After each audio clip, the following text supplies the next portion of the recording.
Hello, and we're live. Welcome to Useful Idiots Monday morning. Is it Monday morning edition? We had the same argument last week, right? I know. I don't know argument so much as discussion. Discussion. But, wow. Airing We're of. need a mediator. Yeah, we need a mediator. Yeah. We might go into mediation. I didn't even know. Yeah. This is Welcome to Useful Idiots, whatever this is. Yeah. Welcome to Useful Idiots. I just found out we had a conflict over this. Right. I did not even know. This wasn't in the call sheet. Yeah. For the show. So we're reviewing the Sunday morning news shows, hence the title Monday morning. But so we're down one segment this week because Meet the Press was preempted. So sad. Because of the Olympics, and I think nobody noticed. Basically, That's like, I don't know who do we don't have any friends. Do you have any like resistance lib friends who are probably going through withdrawal? And that's true. Yeah, maybe it's like train spotting, and there are people curled up in a ball, exactly. Right? Yeah. Like just sweating it out. Baby. Yeah. Sorry, we don't. Spoiler alert. Right. Spoiler alert. Yeah, we don't know. We don't know what the effects of not being, going without Chuck Todd for a week. I know. God. Might be on people. I mean, I would love it. I feel like a world without Chuck Todd on the air is like one step closer to world peace. Right. Yes. I think we are probably closer to world peace because of that. And plus he was trending in a weird direction heading into this week. Did you see there were like stories, media crit stories about him quivering with rage about so his whole thing, like the quivering Chuck Todd was like a thing last week because he was quivering with anger towards the unvaccinated. Okay. So that was his niche in the whole pandemic of the unvaccinated rollout last week. So, what else happened this weekend? Actually, I'm glad you asked. Friend of the show, Bodie. You guys know who my dog is, Bodie. She did something for the first time ever. She went swimming. She went swimming. Yeah, which I didn't even realize there's this thing happening, like the Olympics, and they're swimming in the Olympics. Did you know that, Matt? Yeah, they do that. They go from like one side of the pool to the other, and they time each other. Swim. It's one of the sports I engage in. When I say sports, I mean I swim around and talk to people on the phone because I have headphones that are waterproof. Well, wow. It's amazing. That sounds very sporty. Mm-hmm. Yeah, very sporty spice. And she went swimming, so maybe I'll make a clip of that so you can see her. It was they do that. They really do the doggy paddle. Mm-hmm. Yeah. And I feel like this was also, I think, the weekend that there was swimming in the Olympics. I don't know that. Not sure, but there wasn't this. There was an extremely unimpressive performance by the United States basketball team yesterday. Wow. Where we got pistol whipped by the French in our opening game. Yeah, it was pretty bad. It's pretty weak. Well, I'm quivering over that. Yeah, I think we're both quivering with rage. But what happened on the actual shows, though? Oh, yeah. So should we go to the videotape? Yes, let's go to the videotape. All right. So first, we're going to hear from Brian Stelter, CNN's reliable sources, and we're going to hear from Carl Bernstein. When we're talking about Trump, we're obviously talking about a kind of delusional madness, such as General Milley was talking about. That is on a scale and a scope that we have never experienced in an American president in our history. I think we need to calmly step back and maybe look at Trump in a different context. He is our own American war criminal of a kind we've never experienced before. You just said war criminal. What do you mean, war criminal? I did. Well, in international law, there have been, quote, crimes against humanity. I think what we're talking about, Trump's crimes as an American war criminal in his own country that he has perpetrated upon our people, including the tens of thousands of people who died because of his homicidal negligence in the pandemic, putting his own electoral interest above the health of our people as they were slaughtered. The comment, does Bernstein have a low-key mullet? Actions, yeah, of fomenting that's not a full mullet though. To hold on to office, aspirational, which the head of the American military, the chairman of the Joint Chiefs of Staff, has now compared Trump, not the press, not reporters comparing Trump to Hitler, but rather the head of the American military comparing him and his movement to brown shirts, to the Reichstag fire. This is a huge wake-up call to this country when General Milley, the head of the American military, has said this. And it fits as a piece with something so extraordinary in our history. It's not political. Trump is not just political. He transcends the political, and we need to start looking at his crimes in that context.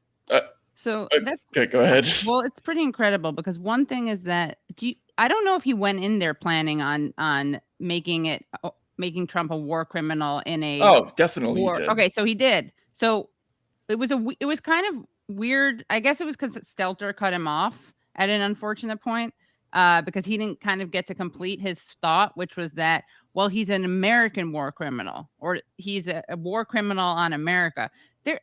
First of all, there are a couple of things. One is that it's such an ahistorical thing to say, to claim that this is somehow unique to have a war criminal president.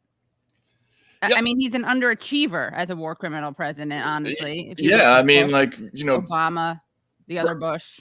Bernstein was a reporter during a time when American presidents were doing things like illegally bombing Cambodia, using Agent Orange, a chemical that was producing birth defects, decades later, tens of thousands of people. And incidentally, he was the reporter who broke a story about, high level election interference, cheating in an election, which, obviously Trump has his own foibles on that regard, but it's not Watergate. I mean, what Watergate was a really significant situation. And for him to do that, I don't know. I mean, but more than that, it's just repetitive. Like, come on, he hasn't been president.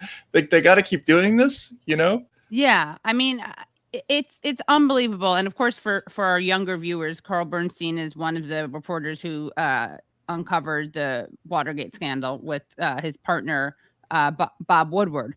And now what's so interesting about Bob Woodward is that, Carl Bernstein is saying that Donald Trump has blood on his hands because of the deaths of people, unnecessary deaths of people from COVID, right?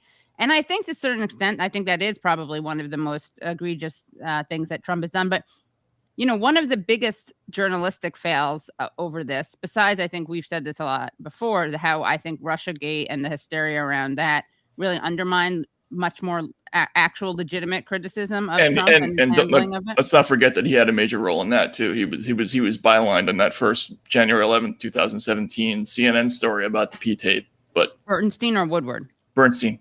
Okay, Bernstein. So it's bipartisan, both Bernstein and Woodward. But the Woodward sitting on that story about Donald Trump literally admitting, he admitted that he downplayed COVID. Remember, we have audio tape of Donald Trump telling this to Bob Woodward, and he decided not to release that until his book came out.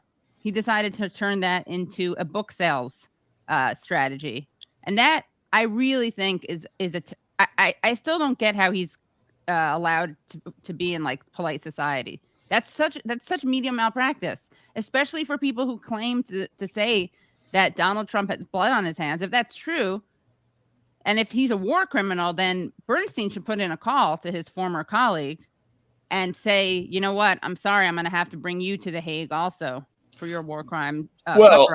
Yeah.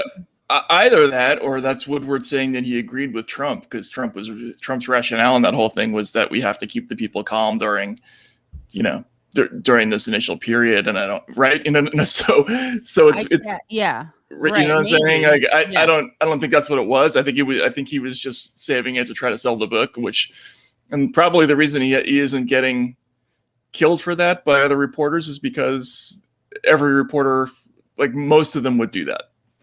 Yes, I think. right. Except the Woodward doesn't have to because he's already sold 10 gazillion Well, that's books. the other. Yeah, right. You So know? he's really a troll. I mean, it's pretty shameless. But again, if that's a war crime, his handling of that was a war crime, then you'd think that revealing that would be good journalism as opposed to sitting on it. Like, what if they had sat on Watergate until what?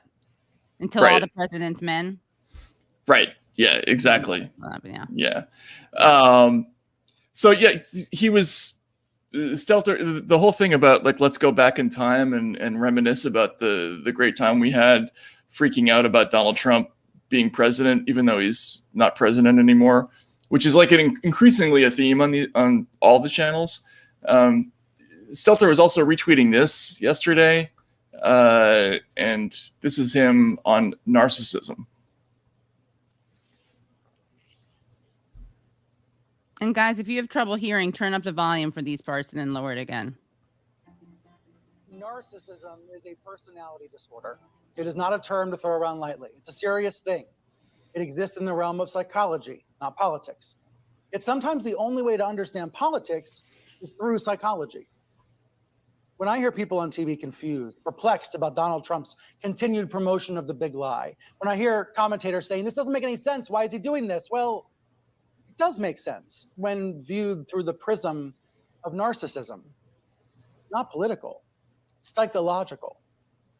And to give credit where it's due, I keep hearing— That was a good and. He paused well after that. Delusions, not just lies, delusions. Google that word and you'll see lots of references to mental health or lack thereof. So what are the downstream effects of all this? Where are we heading as a country? You've probably noticed that Trump has found at least 3 ways to reach people after being banned from Twitter and Facebook. He's releasing lots of statements, which are shared and read and taken seriously on far-right TV. He's giving lots of interviews for books that are coming out all the time. And he's giving lots of speeches that are carried live on Newsmax and One America News, although not Fox, by the way. In OAN land, election rigging is still a daily theme. Imagine that, right? It's been months and months and months. This is still a top story on channels like OAN.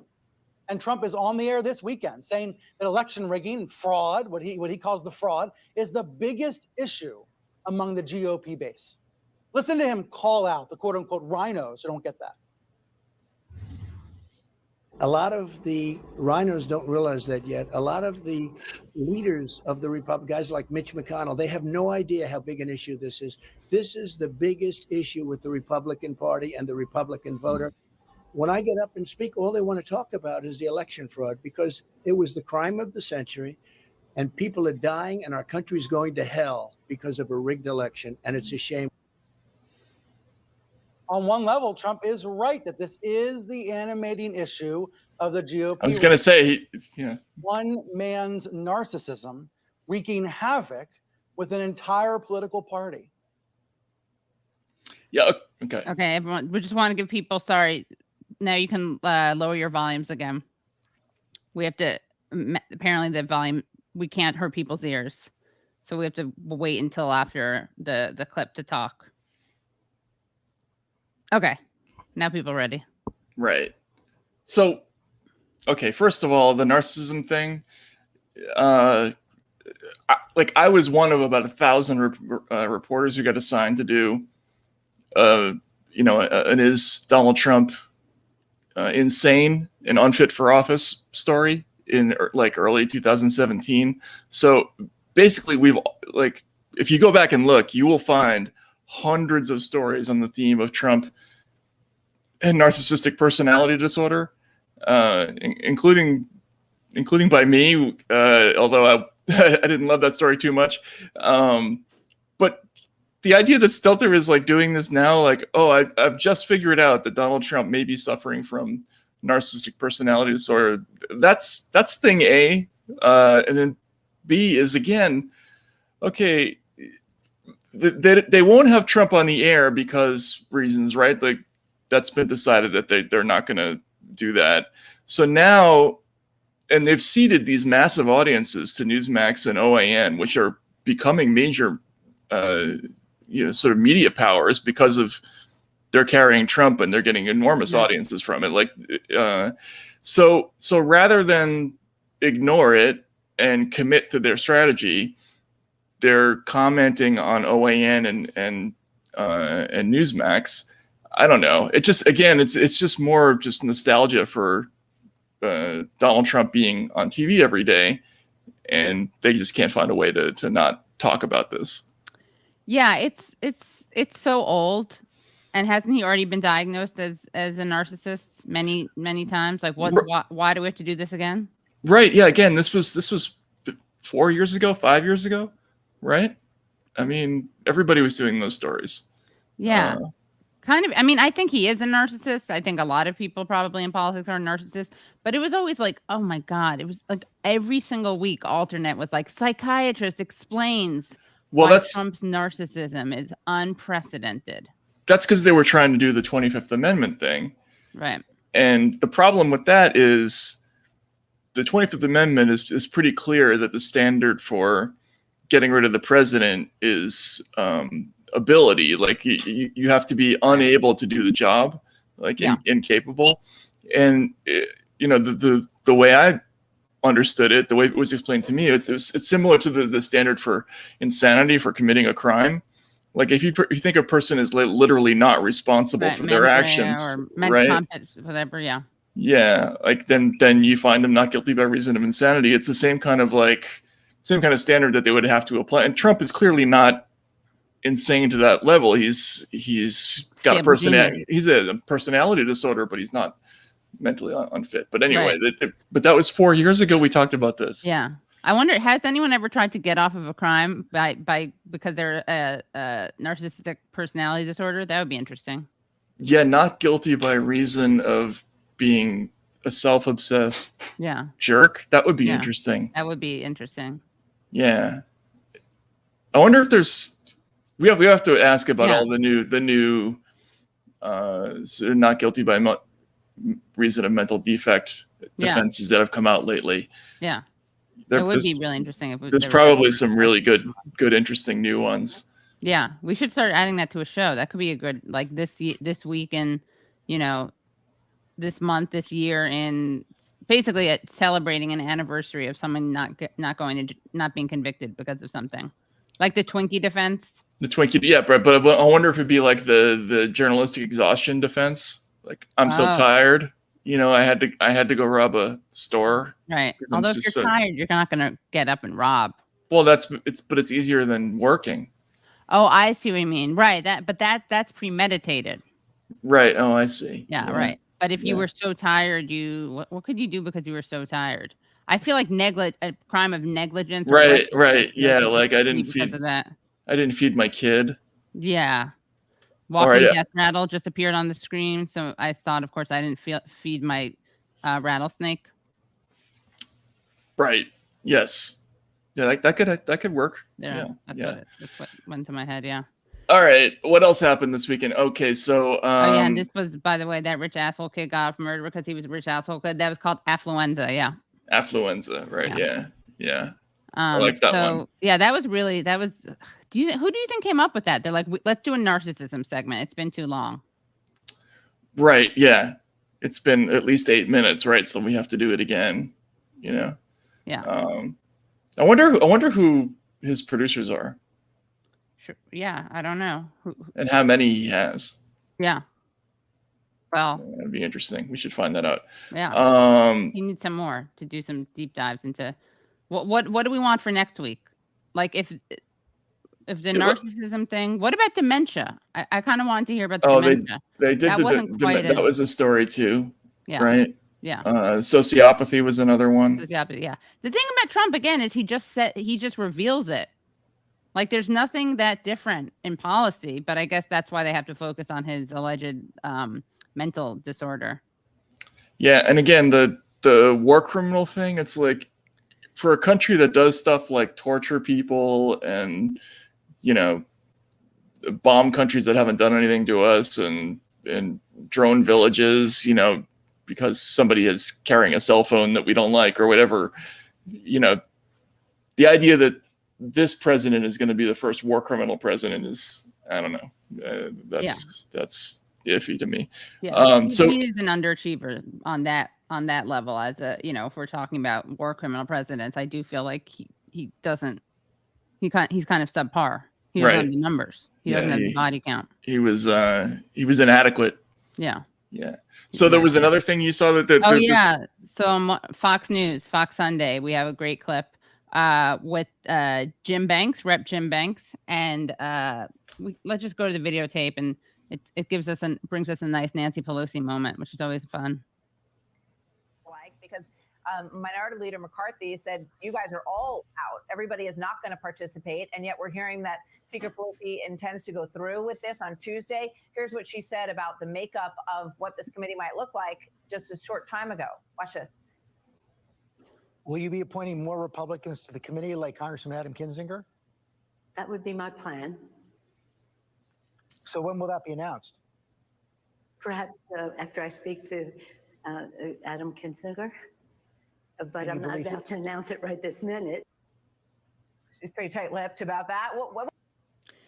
So that's an interesting moment.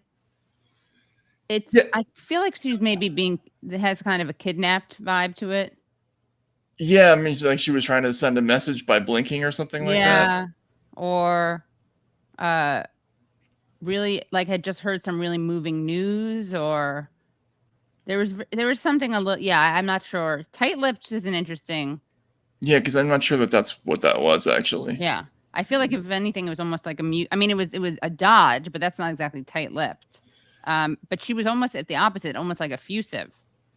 Yeah, and obviously the context of this is Pelosi is not allowing certain Republicans to be on the commission to investigate January 6th. I thought it was interesting that Fox uses the word insurrection, by the way. Yeah, what's going on with that?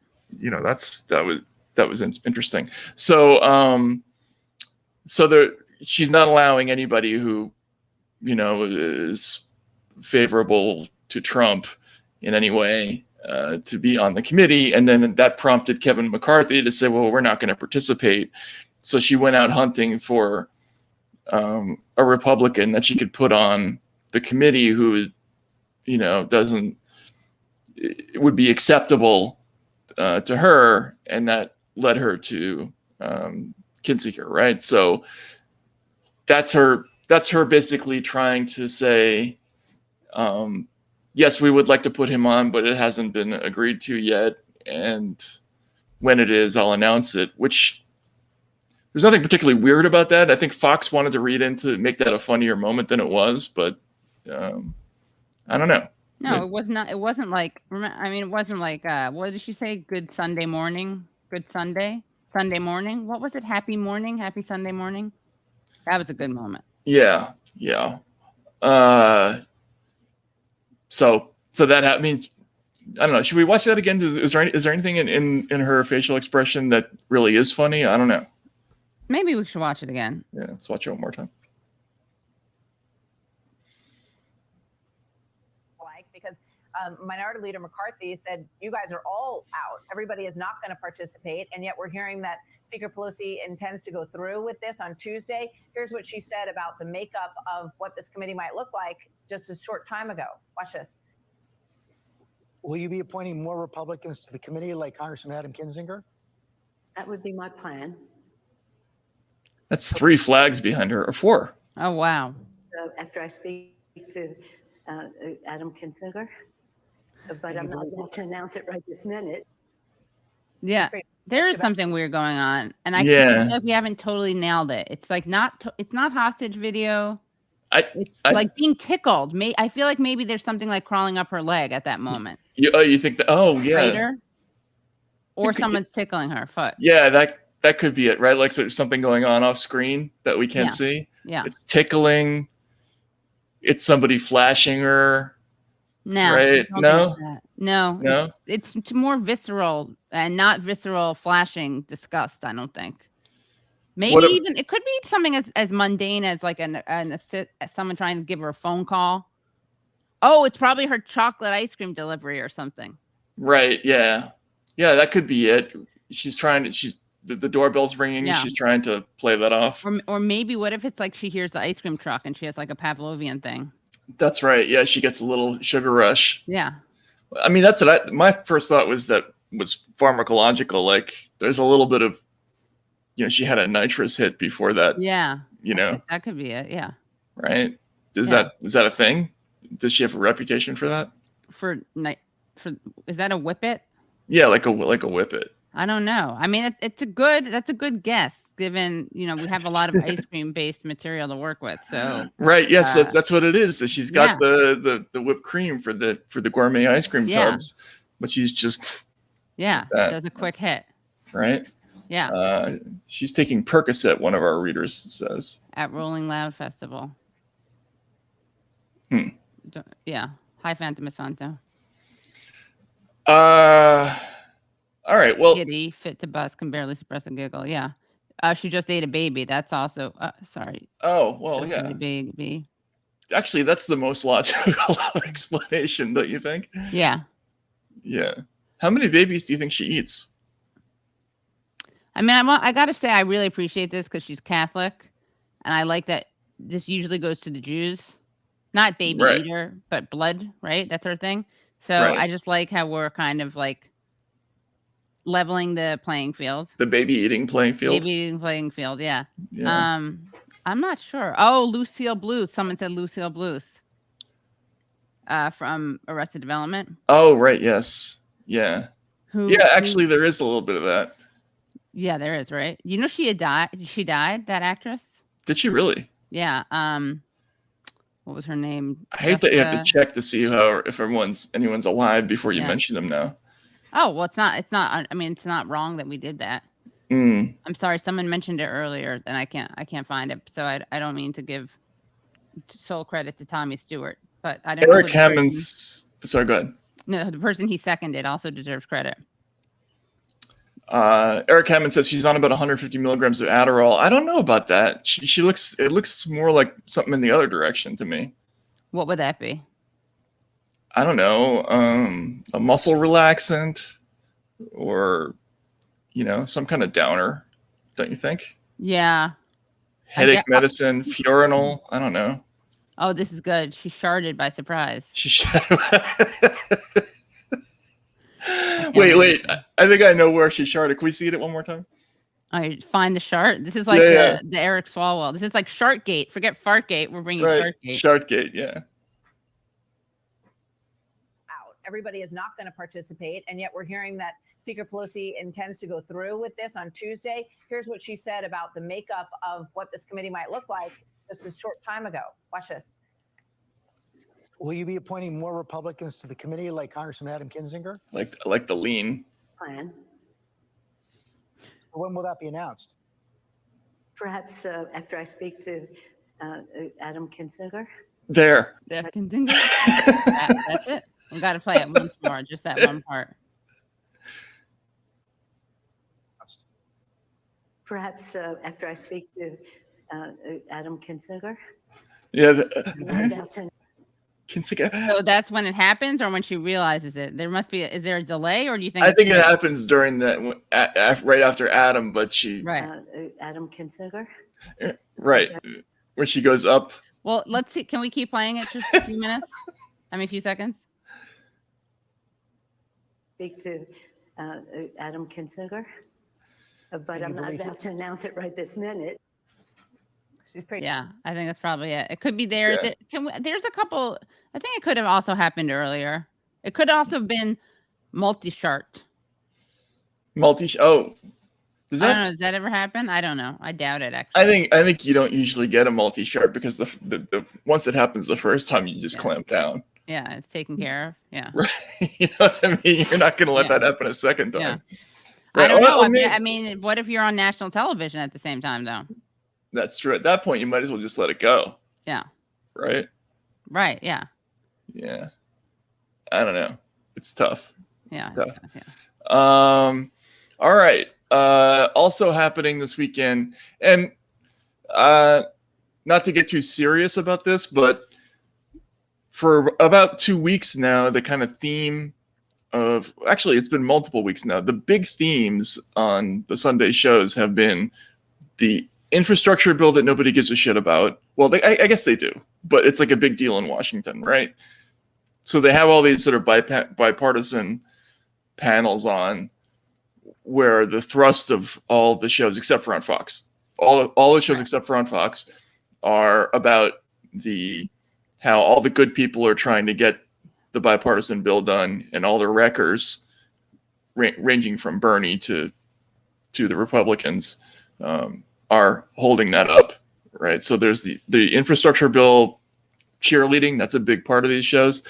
And now the new thing is the vaccine pandemic of the vaccinated, unvaccinated, and just sort of, bitching and moaning about people who haven't been vaccinated and what we can do about those people, right? So that's whatever you think about that. That's a theme of these shows. So on Stephanopoulos' show this week with Stephanopoulos.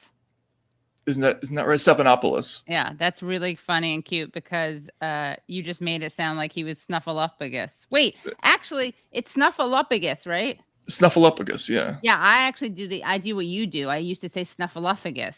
Snuffleupagus. Is it Snuffleupagus or Snuffleupagus? No, it's Snuffleupagus. All right, so I did that, and you did it on Stephanopoulos. You made it Stephanopoulos. Right.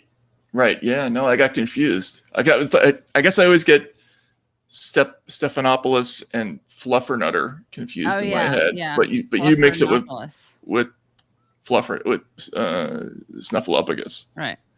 If they had it this week with Snuffleupagus, I would watch that. Really good. I would watch. To do a mashup of that.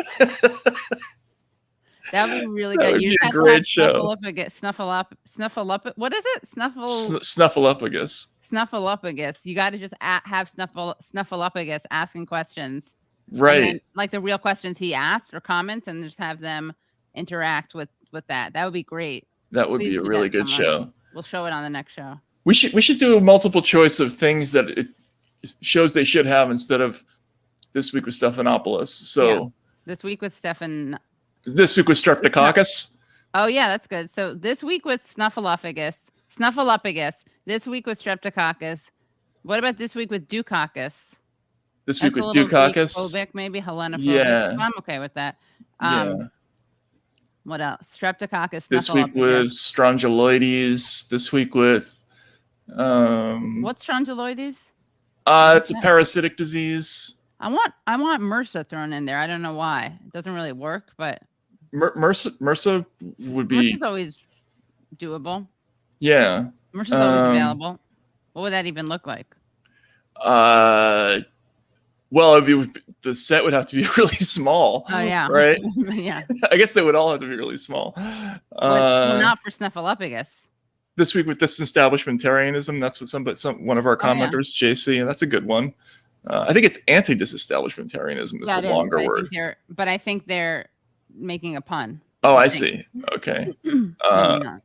Anyway, so this week with George. What about George Snuffleupagus? We'll just call him that. Yeah. So he has his big panel on. I forget what he calls it. It's like he had some word that sounds like a sandwich at Burger King. It's like the big four or the big something or other. Okay. And the panel was Rahm Emanuel, Donna Brazil, who looked like she was telekinetically somewhere else for most of this segment. And then there was Margaret Hoover, the sort of conservative commentarian, and my former governor, Chris Christie, was on the panel. Stephanopoulos? Oh, he's only 4 feet. Stephanopoulos is also small because he's only 4 inches tall. Is he? He's a bit more than 4 inches tall, but I've seen him. What is he? 5? What? Let's look it up. How tall is he? He's kind of shortish, I would say. Shortish. Yeah. What about Rahm Emanuel? How tall is he? I think Rahm is also not a tall man. No. Anyway, so there's a 5'6". That's how tall Stephanopoulos is. That's my height. Yeah. Well, yeah. I mean, that's not tiny. No. Yeah. So there's a touching moment of kind of bipartisan unity where Hoover and Rahm talk about how they Rahm, who's 5'7". they discover they have a point of agreement about how they would like people who have not gotten the vaccine to be dealt with. So if we could see this. When that guy's child goes to kindergarten, that guy has to present an immunization card that shows that his child is vaccinated. So you know what? If we just made it really, just almost impossible. If you're going to get government provided health care, if you're getting VA treatment, Medicare, Medicaid, Social Security, anything, and Social Security obviously isn't health care, you should be getting the vaccine. Okay, because you're going to have to, we are going to have to take care of you on the back end. So there are a lot of things we can do without calling it a mandate, but to just make it almost impossible for people to live their lives without being protected and protecting the rest of us. I'm having an out-of-body experience because I agree. So, and look, I mean, I grew up, I'm the son of a pediatrician. I know you think I was going to say something else, but I was the son of a pediatrician. No, others say that, that's right. The fact is, no child can show up at school this fall without showing their immunization, smallpox, and measles, etc. You got to make this familiar to people. Second is, and I think this is an important point, I would close the space in. Meaning if you want to participate in X, Y, or activities, you got to show you're vaccinated. So it becomes a reward punishment type system. You make your own calculation. The other thing is, all right, yeah. So data this week. This not to go all conspiratorial about this, but the criticism of this whole thing is that this is moving us kind of in a social credit system-ish direction. Yeah. So this idea that, if you want to get Social Security, you have to get a vaccine because we're going to have to take care of you. I mean, you could extend that in a million directions. Like, if you're going to smoke a cigarette, right, you have to swear off that because we don't want to have to pay for your for your treatments, or a handgun, or if you're going to eat saturated fats or whatever it is. I mean, I don't know. Let's make life a reward punishment system. I mean, I'm vaccinated. I think everybody should get the vaccine, but I think they're going about this the wrong way. This, because a lot of people who haven't gotten the vaccine, it's because they're poor or they live in regions where they have a tough time getting to the vaccine. I mean, there's a segment of people who are clearly doing it for ideological reasons, partisan reasons.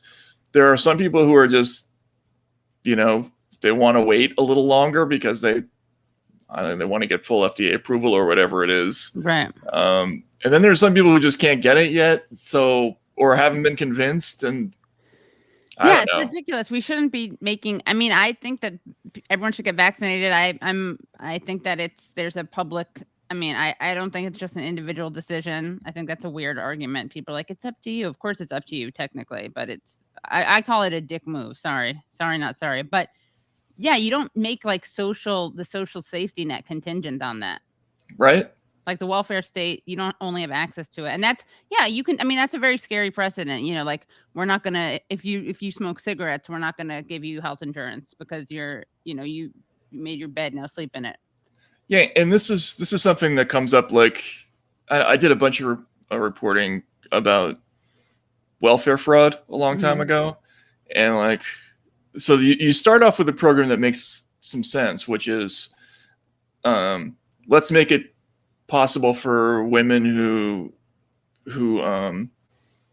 have children but no other means of support, right? And they need to feed their kids. Let's give them some financial assistance so that so that they don't go hungry, that their kids don't go hungry, blah blah blah.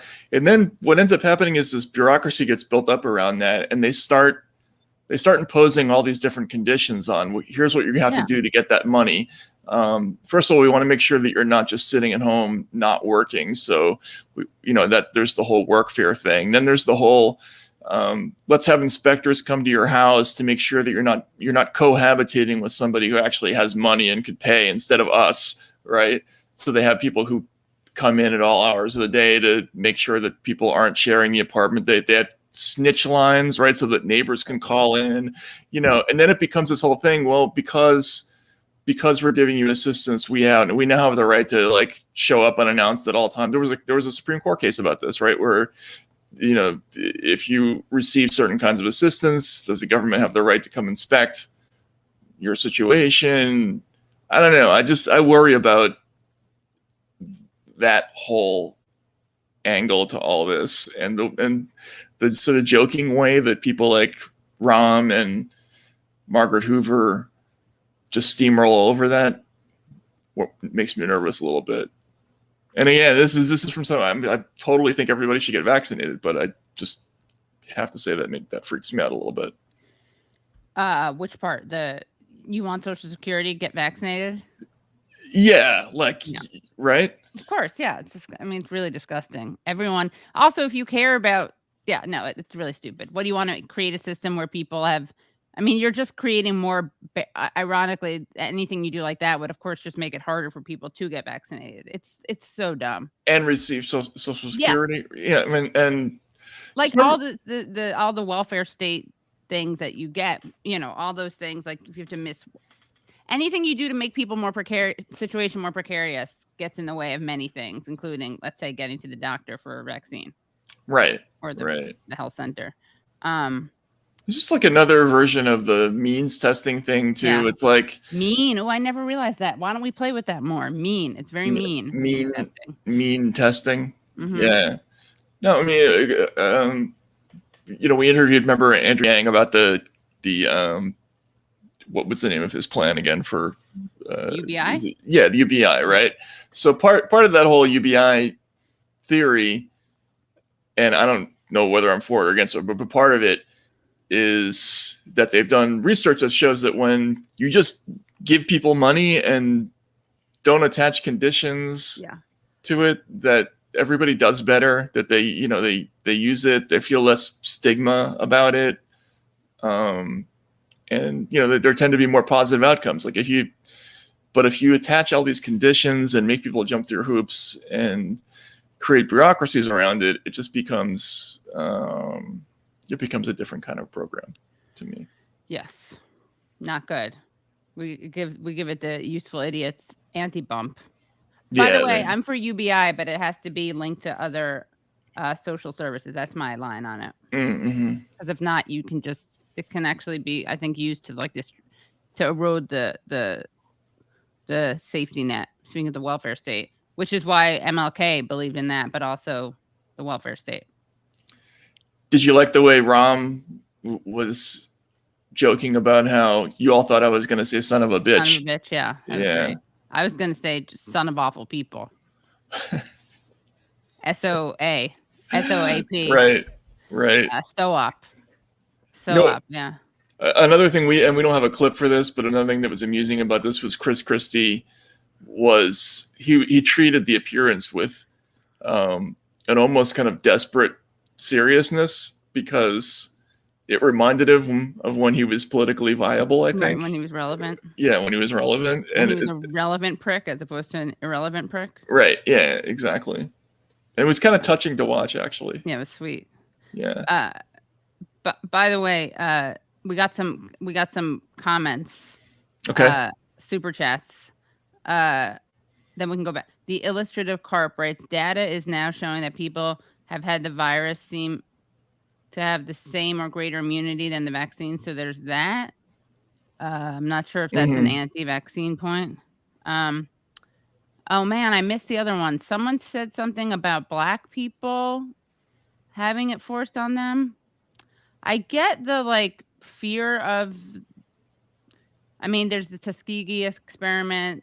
This country does have a troubling history with tricking people into taking vaccines or certain medical treatment, especially poor people, Black people.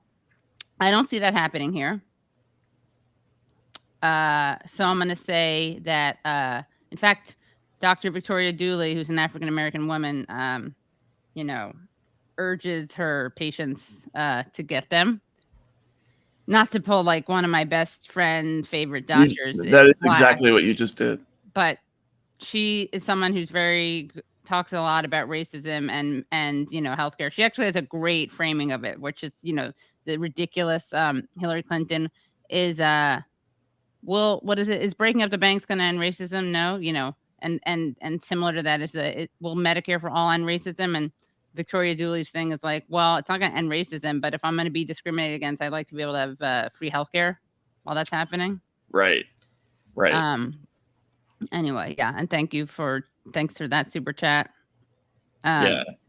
Yeah. I mean,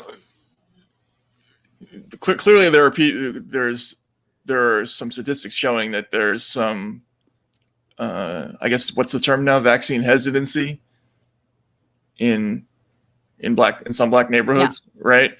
Although they changed it last week, didn't they? Change it to vaccine refusals or vaccine. They upgraded it last week to some other word. Interesting. Vaccine hesitancy is out now, I think.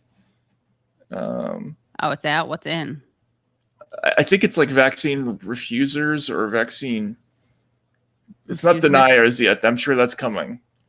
Oh, and the illustrative clarified it's not anti-vaccine point. They got theirs. Just give all the information statement. Good. Thank you. We appreciate that. Yep. But again, people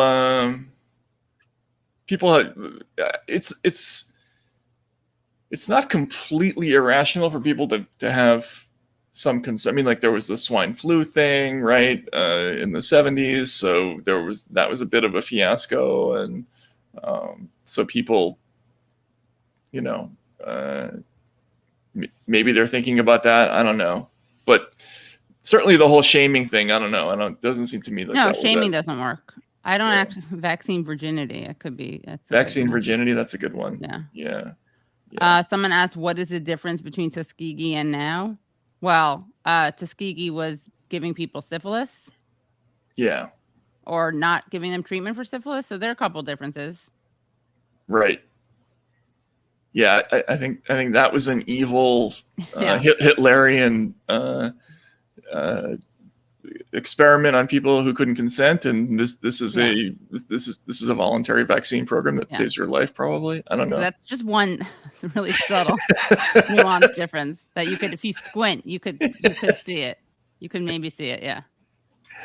I'm sorry. I shouldn't say anything but sometimes the anti-vaccine discourse is just, people are so emotional about. Yeah. It's like,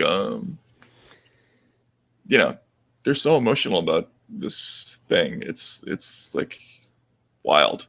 Yeah. Okay. A person talk about that. We should let's have a guest talk about Tuskegee experiment. It was the treated, what did they call it? Study of untreated syphilis in the Negro male. Yeah. Informed consent was not collected. Researchers told the men they were being treated for quote unquote bad blood, which was used to describe several ailments, including syphilis, anemia, and fatigue. In exchange for taking part in the study, the men received free medical exams, free meals, and burial insurance. Well, that's always good, right? Yeah. So this is the big thing that's terrible, which is that by 1943, penicillin was the treatment of choice for syphilis and becoming widely available, but the participants in the study were not offered treatment. It's like mildly different from this, I would say. I don't know. I still can't find the difference. Yeah. If we can put it under a microscope, we can find the difference. Right. Next to MRSA. Yeah. You know what is an even crazier story is the Holmesburg prison story. You know that's the one where they were taking prisoners and like applying toxins to their skin as part of like research for cosmetic products and stuff like that.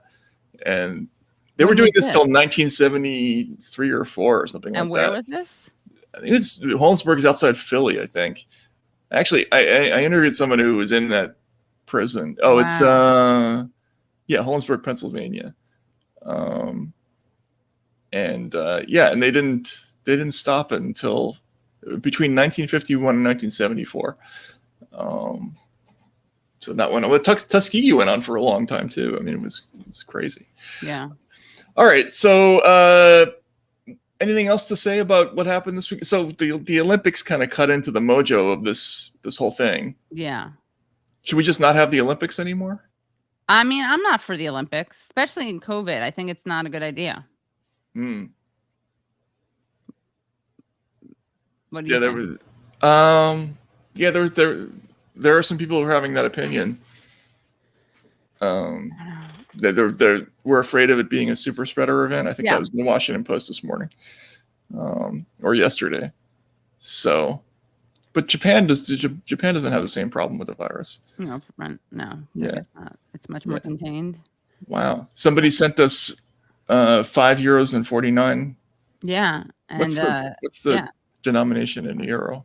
Happy to still have you on YouTube, being a Substack subscriber. Still want to throw money at you. Thanks, guys. You want to be Substack subscribers? Did I say this or just write this? That this week's episode has an interview with Jordan Sheridan, who complains, I mean, rightfully so, about being censored by YouTube. And just this weekend, coming full circle, and thank you, PK, for that. Now going to turn to Brian Frederick. Want to thank you for your super chat. Medicare for all March this weekend was fantastic, despite the haters. And Katie spoke at that? I did. I sent in an audio clip, which actually I think Independent Left, if you're out there, shout out. Hi. I think he's going to post that. But I sent in a clip because I couldn't go. But he streamed. I don't remember if it was his stream or Jen's stream. One of them was in DC and one was in New York. Is that what either way, one of them was just removed from YouTube. Just point blank. Do you say that point blank? So if you're a Substack subscriber, which is usefulidiots.substack.com, you get a really interesting chat with Jordan about Jordan and Jen from Status Quo about how much it was Jen's stream, about all the censorship and removing and de-incentivizing and like suppressing that YouTube does. And there's really no like transparency at all. No. Yeah. No.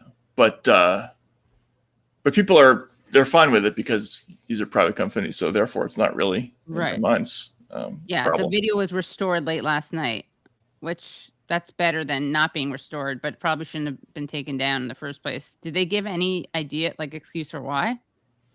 I don't think they have yet. I was supposed to talk to Jen later this morning. But no, they haven't.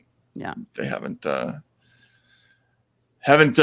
given us a reason for that yet. So, but yeah, definitely check out that interview because the whole thing with YouTube and clamping down on content is just it's getting so weird, and people only see the stuff about vaccines or alternative treatments, but there's this whole other galaxy of stuff that's like being zapped that makes no sense at all, like footage of the January 6th riots that's being praised on CNN and MSNBC, but they'll take it down if it's Jordan Sheridan's feed. And now the Medicare for All rally, like what could possibly be the reason for taking that down, right? That doesn't make any sense at all. So it's really it's just scary and disturbing, and people shouldn't be tricked and be like, oh well, I don't like this thing anyway that they took down, so who cares? Right. Well, maybe we should take that attitude from now on. Until we personally are censored, right? We should just cheer on every episode of it. Right. Yeah. At first they went for they came for what? For there was a whole list, and then at the end it's like then they came for me and right. And I didn't say anything because I was and then no one was around to call out the censorship because I had been a dick and they didn't care about me. Right. Yeah. I think that's how it goes. It might as well be that. It might as well be that, yeah. Yeah. You're welcome, Pastor Neiman Marcus. Neiman Moeller. What's his name? Moeller.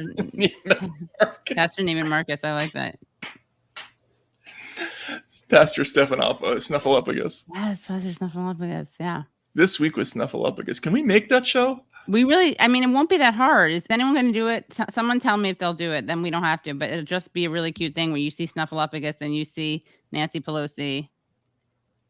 You see Snuffleupagus say something. Oh, I like this. How do you do this? Censors can go bleeped out themselves. I just like the way that you're able to do that Right. with the font. I don't know. First they came for Alex Jones. Yeah. So with this week for Snuffleupagus, I mean, what would because the whole shtick is that nobody can see him except Big Bird. So how do you do the segments? Yeah. Well, we're all Big Bird. We're all Big Bird. I think we gotta work on that concept.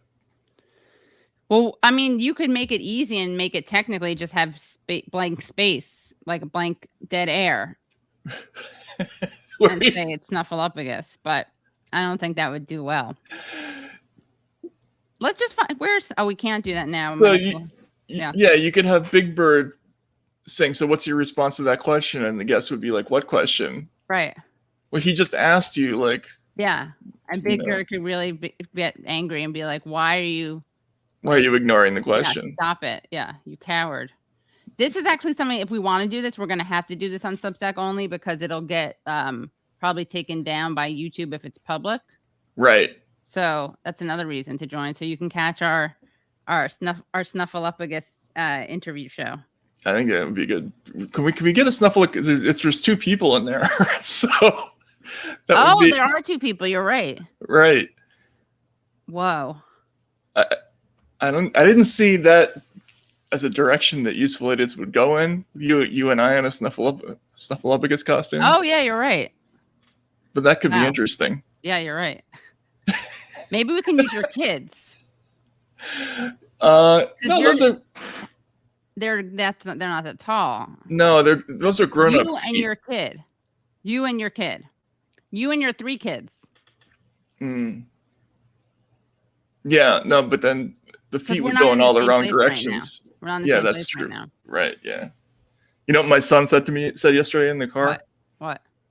He said, "Daddy has haters." Whoa. And what did you say to him? Were you like, how do you know that word and what are you referring to? Yeah, I was like, where is that? Like, how do you know? Yeah. You know? What did he say? I don't know. He just, it's hard to explain what the context of that whole thing was, but he just said, "Daddy has haters." Was it Twitter? No. We were all talking in the car, and but I mean, is it because he sees you tweeting and he's never been on Twitter, so I have no idea. No, I mean, he literally sees you, like you're writing down, sitting and writing there. And does he know that you're fighting with people? He might. Maybe that's what it is. Yeah. Maybe you curse at them. Maybe. And you're like, "I curse my haters." Right. And he caught that. Yeah. Yeah. Is this your oldest kid? Yes, my oldest. Yeah. That's really funny. Yeah, it is funny. Yeah. Bodhi knows that I have haters too. She signs it. She signs it. With her. Oh, with her. That's right. Is her signing good? Because you do need fingers to do a lot of the stuff. I mean, I don't want to talk about it. That's a private, personal question. She's offended that you do need fingers in her, and she can articulate her nails very well. I see. Wouldn't that be cool if you could? I bet you could teach a dog to sign in your hand like Helen Keller. I mean, I bet you can't do any of that, honestly.